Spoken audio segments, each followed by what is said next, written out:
ಒಂದೇ ಮನೆಯವರಾಗಿರುವಾಗ ಈ ಮನೆ ಅಂದ್ರೆ ದೇವರ ಮಕ್ಕಳಾದಂತ ನಾವು ಪ್ರೇರೆ. ಯೇಸು ಕ್ರಿಸ್ತನ್ ಏನಾಗಿದ್ದಾನೆ? ಶಿರಸ್ಸಾಗಿದ್ದಾನೆ ಪ್ರೇರೆ. ನಾವು ಅವಯವಗಳು, ನಾವು ಅಂಗಾಂಗ ಆಗಿ ಸೇರ್ತಲ್ಪಡುವಾಗ ಈ ಒಂದು ಸೈತಾನ ಎಂಬುವಂತ ಟೀಮು ಮನುಷ್ಯರ ಹೃದಯದಲ್ಲಿ ಸೇರಿಕೊಂಡು ಏನ್ ಮಾಡ್ತಾನೆ ಗೊತ್ತಾ? ದೇವರ ಮಕ್ಕಳನ್ನು ಚದುರಿಸುವುದಕ್ಕಾಗಿ ದೇವರು ಕೊಟ್ಟಿರುವಂತಹ ಆ ಭದ್ರವಾಗಿ ಇಟ್ಕೊಳ್ಳಿ ಅಂತ ಕೊಟ್ಟಿರುವಂತಹ ಆ ವಾಕ್ಯಗಳನ್ನು ಕದ್ಕೊಂಡೋಗಿ ಏನ್ ಮಾಡ್ತಾ ಇದ್ದಾನೆ? ಆತನು ಸೈತಾನನ್ನು ಸಂತೋಷ ಪಡ್ತಾ ಇದ್ದಾನೆ ಪ್ರೇರೆ.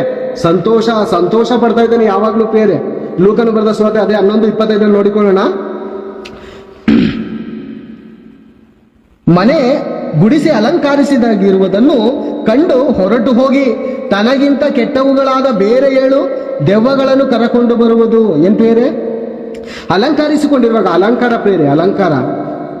ಮನೆಯನ್ನು ಅಲಂಕಾರ, ಈ ಹೃದಯ ಎಂಬುವಂತ ಮನೆಯನ್ನು, ಈ ದೇಹವೆಂಬುವಂತ ಮನೆಯನ್ನು ವಾಕ್ಯದ ಮೂಲಕ ಅಲಂಕಾರ ಎಂಬುವಂತ ನೋಡುವಾಗ ಬೇರೆ. ಪೇತ್ರನು ಬರೆದ 1ನೇ ಪತ್ರಿಕೆ